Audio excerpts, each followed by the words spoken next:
Cuando intentamos abordar todo tipo de temas, ya sean políticos, económicos, sociales, culturales, religiosos, tecnológicos y demás, se ha intentado siempre relacionar con un tema aún mayor, como lo es el de la globalización.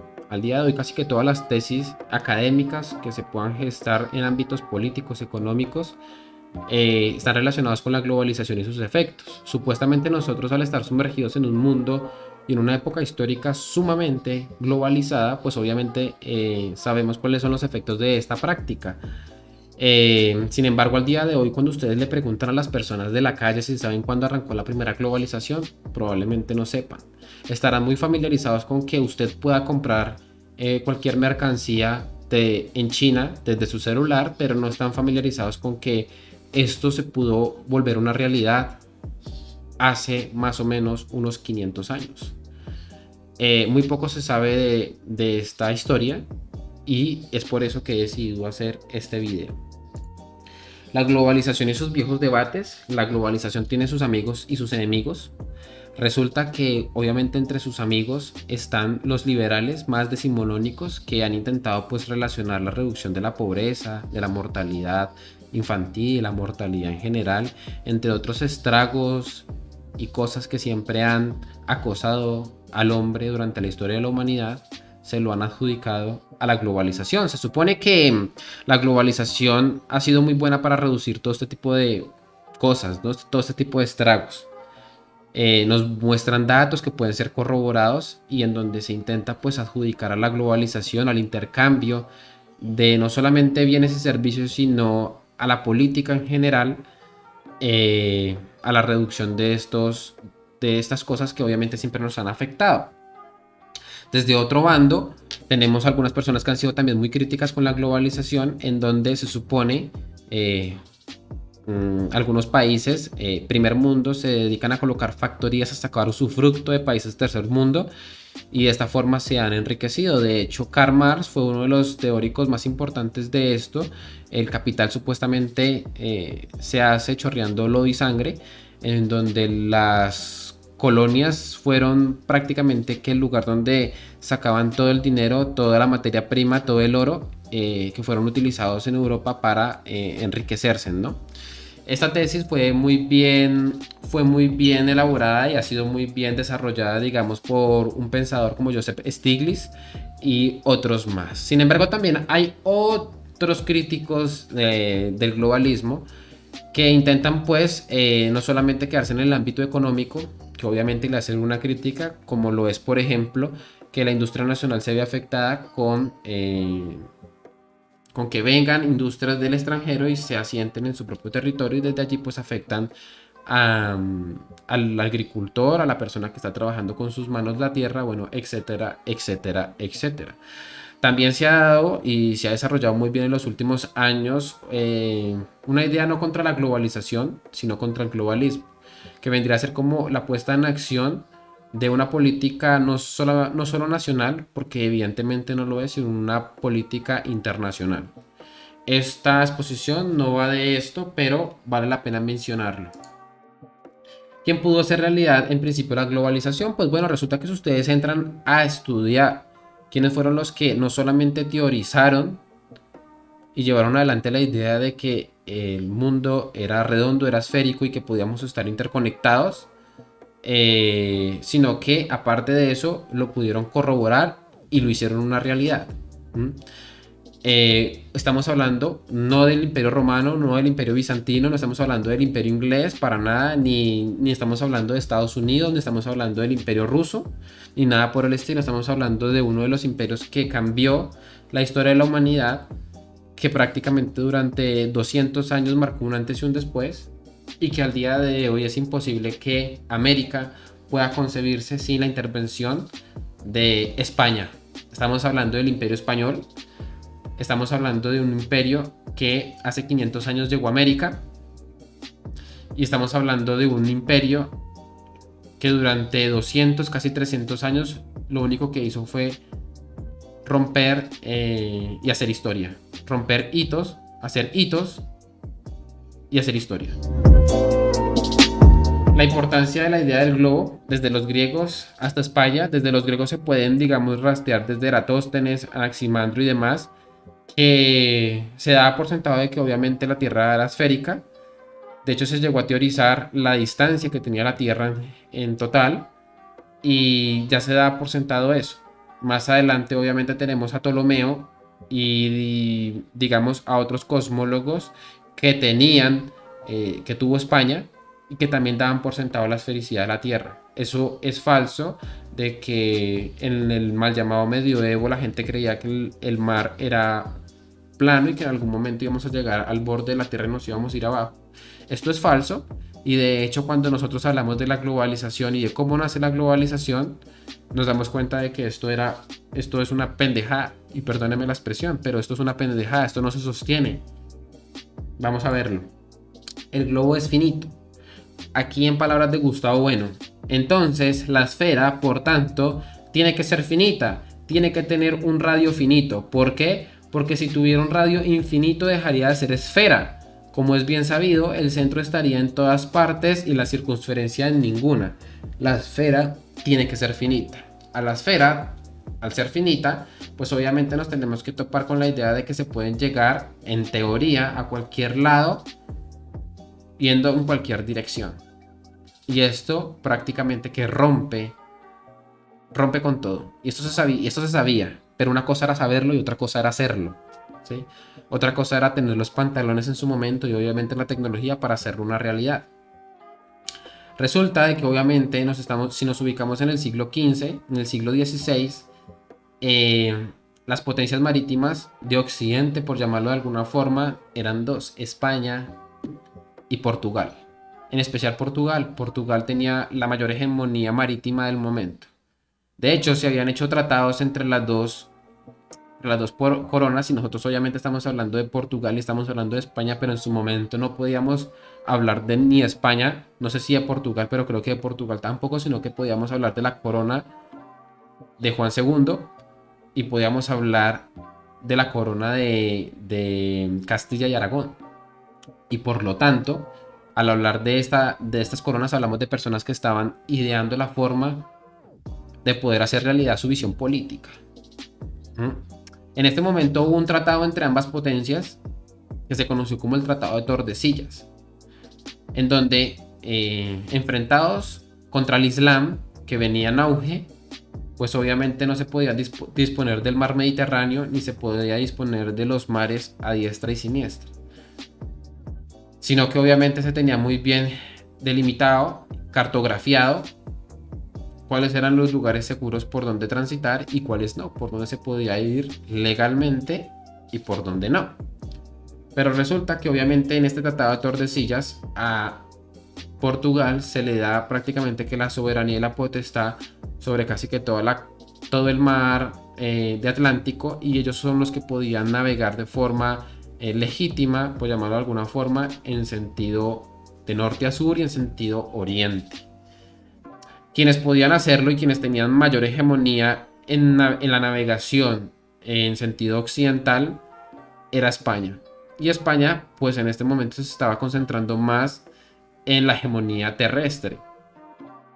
Entre estos se pueden hacer muchos matices, obviamente, pero resulta que obviamente cuando el Imperio Bizantino cae, y al caer el Imperio Bizantino, la conexión entre España y las islas de las especies que se conocen como las Islas Molucas, pues se pierde y será prácticamente imposible poder llegar por las vías más seguras a las Islas Molucas, haciendo de las especies algo muy preciado, debido a que escaseaba muchísimo, ya que las rutas comerciales estaban rotas. Quiero continuar con el tema de la llegada de Cristóbal Colón a América, porque ustedes se preguntarán, y de eso se ha hablado mucho, que Cristóbal Colón intentaba llegar a la India. Y ustedes se preguntarán, ¿por qué Cristóbal Colón intentaba llegar a la India? Pues bueno, resulta que los reyes católicos, que eran pues Isabel la Católica y Fernando de Aragón, al enfrentarse con la realidad de que no tenían conexión directa con las Islas Molucas, sino que tenían que navegar en sentido occidente debido al Tratado de Tordesillas, pues estaban abiertos a la disposición de alguien que pudiera demostrar que obviamente la Tierra era esférica y que obviamente se podía llegar a las Islas Molucas desde otro por otra ruta. Esto es increíble porque esto demuestra un cambio. Claro, al tener la concepción del globo, los límites no existen. Sencillamente no existen. No existen, en teoría, ¿no? Obviamente sabemos al día de hoy de que, pues, las inclemencias del tiempo, etcétera, la naturaleza, pues no le permite a usted hacerse camino por algún lado, a menos de que algún visionario o algún eh, conquistador, por llamarlo de alguna forma, porque si era que se denominaban en ese momento, tuviera los pantalones de hacerlo. Y entre esos llega un señor llamado Cristóbal Colón, un señor genovés llamado Cristóbal Colón, que le hizo a Isabel la Católica que él puede intentar llegar a esas islas de las especies navegando en sentido occidente. Habían dos teorías, como ya lo había mencionado anteriormente, la teoría de Eratóstenes y la teoría de Ptolomeo, en donde Eratóstenes era la más cercana y se decía que el radio de la Tierra más o menos eran 40.000 kilómetros, pero se tenía la esperanza de que obviamente era más pequeña y podía ser más o menos 11.000, que era la teoría de Ptolomeo. ¿Qué sucedió? Que los cartógrafos en su momento pues veían la hazaña de Cristóbal Colón como algo inviable, pero Isabel la Católica decidió confiar en Colón y colocó dinero propio también en dicha empresa.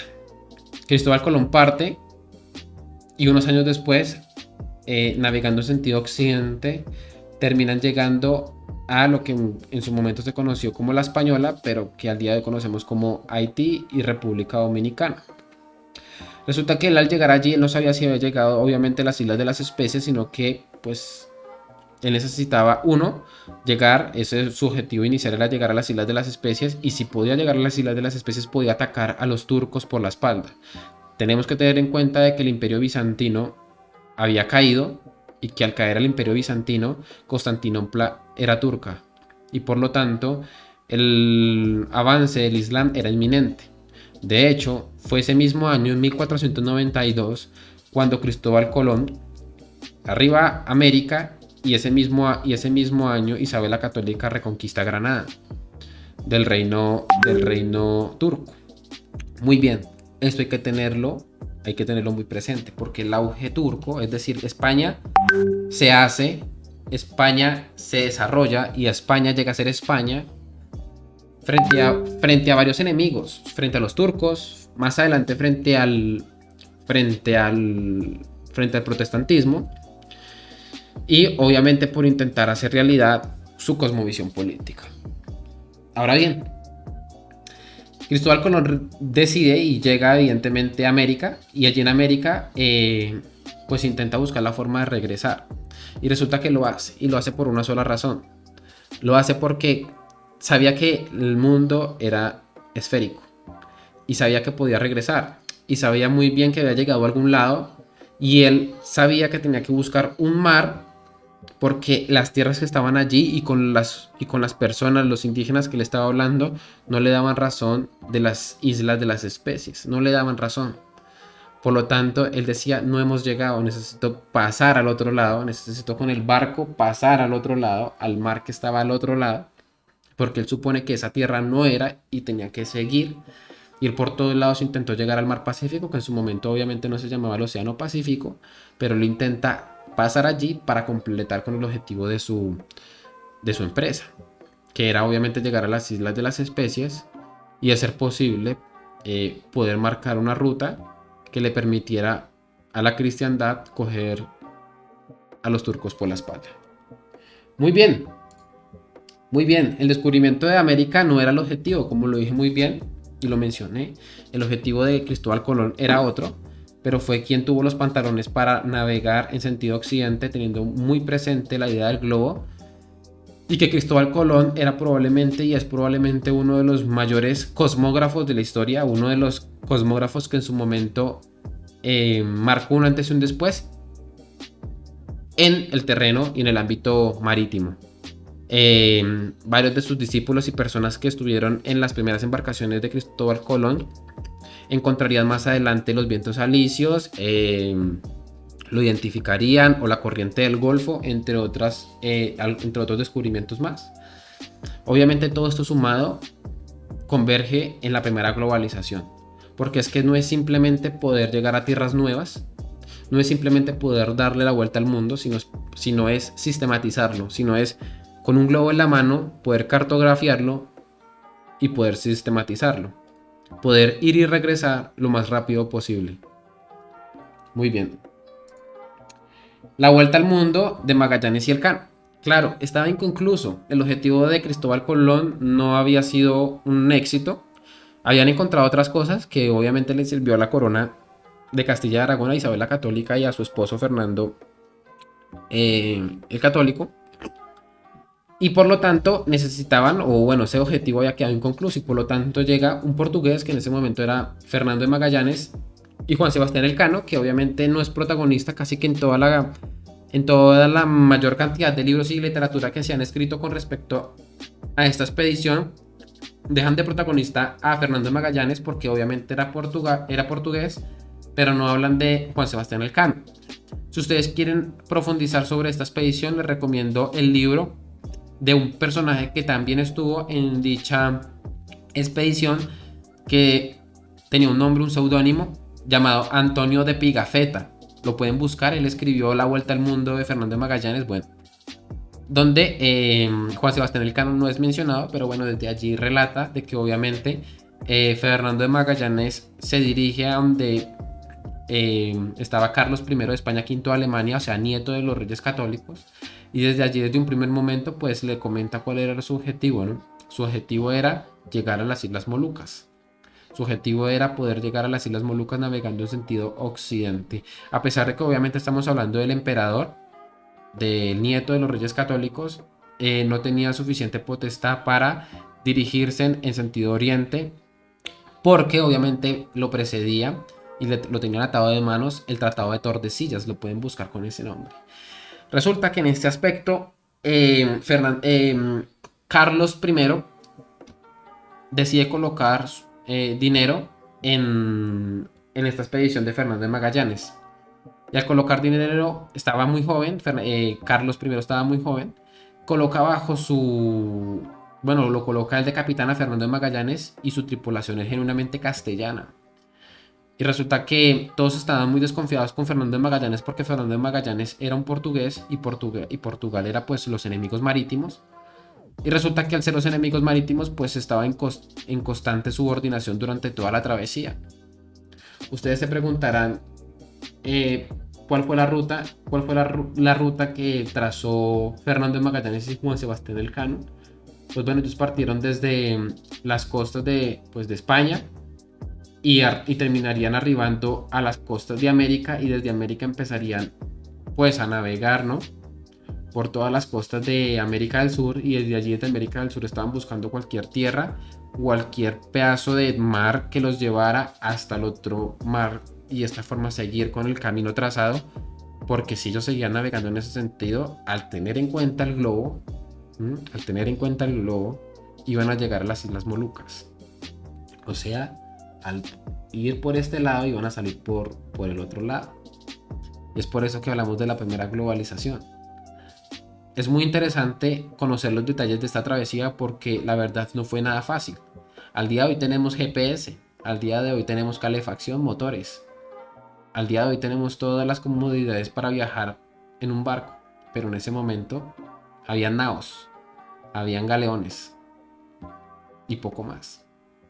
Pero bueno, en su momento Fernando de Magallanes fue un visionario, y durante casi 3 años, más de 3 años, le dan la vuelta al mundo, pero no porque le quisieran dar la vuelta al mundo, sino porque si ustedes en realidad entran en detalles con respecto a toda esta travesía, se darán cuenta que no tuvieron otra opción. Porque el imperio portugués, el imperio marítimo de Portugal, estaba muy interesado en estropear dicha travesía de Fernando de Magallanes. ¿Por qué? Porque representaba perder el monopolio que tenía sobre las Islas Molucas, tener el monopolio que tenía sobre esos mares. Y resulta que al perder el monopolio, pues todo se le venía abajo, toda su concepción política, económica y demás, porque había sido rebasado por el imperio que al día de hoy es desnostado, que es el Imperio Español. ¿Cuál es la cuestión? Fernando de Magallanes pues hace una travesía icónica que al día de hoy se habla muy poco de que la primera vuelta al mundo la da, pues se va bajo la autoría bajo pues una flota española dirigida por un portugués, y el cual el portugués no da la vuelta al mundo porque lastimosamente muere en las Filipinas. Es decir, después de muchos días de buscar poder pasar desde el mar, desde el océano, desde el mar Atlántico hasta el océano Pacífico, eh, mueren personas, eh, la naturaleza es implacable y allí en el camino mueren muchas personas. Después de un tiempo logran llegar al Océano Pacífico que fue bautizado de esta forma por Fernando de Magallanes, y llegan a través de un estrecho que está al sur de América, que lleva al día de hoy el nombre de Fernando de Magallanes, y este estrecho tiene el nombre de él, Estrecho de Magallanes.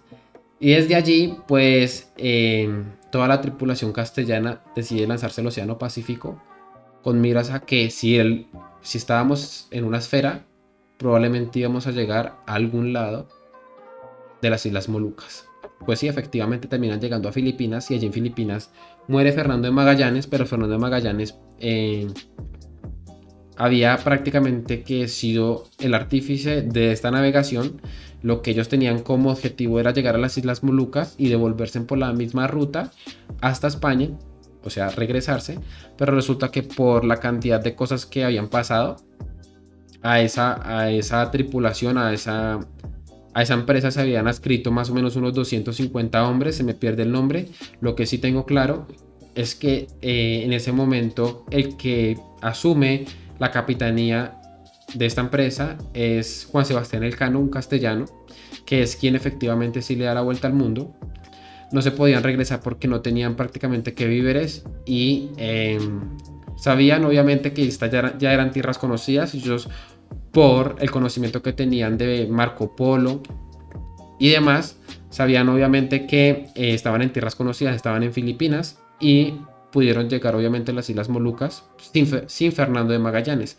Allí con su barco lleno de especias, no sabían si regresarse o seguir por dichas islas conocidas. Lo que pasa es que allí se iban a enfrentar al dominio turco y al dominio portugués, que fue implacable, que los buscaron para matarlos porque estaban invadiendo el Tratado de Tordesillas, pero esto no fue impedimento para que siguieran navegando hasta llegar a España, navegando en sentido occidente, y lo siguieron haciendo. Es por eso que cuando hablamos de la primera globalización tenemos que hablar de España, porque España, y lo dijo el propio Carlos I en su momento, cuando ve llegar a Juan Sebastián Elcano: le diste la vuelta al mundo por mí. Y es lo que en realidad hicieron. Durante esos 3 años murió la mayor cantidad de tripulantes posible. Llegaron solamente 18, entre ellos Juan Sebastián Elcano. Muchos se le subordinaron al propio Fernando de Magallanes. Muchos murieron en el camino. Pero la gran travesía, yo lo estoy tratando aquí por encima, pero la gran travesía fue algo único que no tiene parangón alguno en toda la historia. Me quito el sombrero frente a estos personajes, me quito el sombrero frente a lo que hizo España. Poder demostrar que el mundo era redondo, poder demostrar que podemos estar interconectados, fue quien nos conectó principalmente, sin la tecnología que gozamos al día de hoy. Muy bien, todo lo que he mencionado y todo lo que he escrito y contado está muy bien, pero para hablar de primera globalización necesitamos hablar de sistema, necesitamos hablar de interconexión, necesitamos hablar de poder subordinar o de poder dominar y conquistar los mares, las rutas. Y eso fue efectivamente lo que hizo España. Eso fue efectivamente lo que hizo el Imperio Español. En pantalla pueden ver lo que se denominó el tornaviaje, gracias a un explorador. Anteriormente había dicho conquistador, que así era como se le denominaba, no, se le llamaba explorador. A este explorador se le conoció como Andrés de Urdaneta, lo pueden encontrar con ese nombre. Y el tornaviaje, resulta que tanto a Andrés de Urdaneta como a Cristóbal Colón, y en las rutas que también trazaba Ponce de León, pues se pudieron ir descubriendo, como ya también lo había mencionado anteriormente, las corrientes del Golfo, los vientos alisios, que permitían poder regresar a España de una manera eficiente. Eso fue prácticamente no solamente por azar, sino por estudio, por corroborar y por hacer ciencia, que eso podemos hacer, de hecho, un nuevo programa, quizás más adelante, en donde hablemos de la ciencia empleada por el Imperio Español y de cómo corroboraban las teorías y las hipótesis que se iban pues trazando, ¿no? Y cómo se llevaban a la acción y cómo lo podían corroborar. Bueno, todo eso básicamente construyó el imperio. De eso se habla muy poco. De hecho, lo dominaron también que 2 siglos después, en 1803, Francisco Javier Balmis, médico directo de Carlos IV, rey de España, pues empezó una empresa, hizo una gran travesía. Él junto con una enfermera y se me olvida quién más, en donde intentaban vacunar a todos sus territorios. ¿En qué estaban intentando? Pues ¿qué era lo que estaban intentando hacer? Pues bueno, vacunar a sus súbditos, a la gente que pertenecía a la corona de España. Y bueno, ¿qué intentaba hacer? Y bueno, ¿qué se intentaba hacer en esta expedición? Balmis? Inmunizar a toda la población en contra del virus de la viruela, que estaba afectando no solamente a Europa, sino que afectaba también a los territorios americanos, a Filipinas, entre otros territorios de ultramar. Es por eso que la expedición Balmis es catalogada hasta el día de hoy como una de las mayores expediciones filantrópicas sanitarias de la historia, sin lugar a dudas. Cuando nosotros hablamos de globalización, de esa interconexión a nivel mundial, obviamente al día de hoy, y comencé esta charla mencionando lo que sucedió con el COVID-19 y cómo se expandió y cómo llegó a lugares difíciles, en donde uno pensaría que allí no hay vida humana, y si había vida humana hasta allí llegó el virus. Y pues en su momento España, como primer agente de globalización, no llevó ningún virus, llevó una vacuna. Para eso interconectó el mundo, para eso lo dominó, y ese es nuestro legado. Muchas gracias, señores, espero hayan aprendido bastante con eso, así como he aprendido yo. Y no quiero terminar esta conversación, esta exposición especialmente, comentándoles que hemos inaugurado nuestro rincón de la lectura a través de Patreon. Es decir, ustedes se pueden unir a mi Patreon, el link estará en la descripción, y allí por semana estaremos tratando un capítulo. Estamos reseñando y analizando con los Patreons un capítulo de los libros que los mismos Patreons propongan. Entonces, si ustedes se quieren unir y de esta forma también apoyarme, ya saben que en la descripción estará el link de mi Patreon. Y bueno, señores, no siendo más, se cuidan. Y bueno, señores, antes de que se acabe este pedazaco de video, decirles a todos ustedes que pueden apoyar este canal a través de Patreon. Recordarles a todos ustedes que nosotros no tenemos ningún partido político que nos esté financiando, ni ningún empresario. Así que la única forma para que podamos seguir dando esta batalla cultural es con los aportes que ustedes nos hacen a través de Patreon y también a través de PayPal. Toda la información estará en la descripción y en el primer comentario. Y bueno, señores, también antes de irnos, decirles que si les ha gustado este video pueden dejar su me gusta, suscribirse, dejar un buen comentario. Pero si por el contrario no les ha gustado, pues pueden ir a dejar allí mismo en los comentarios todo su odio. Así que bueno, señores, no siendo más, ahora sí, se cuidan.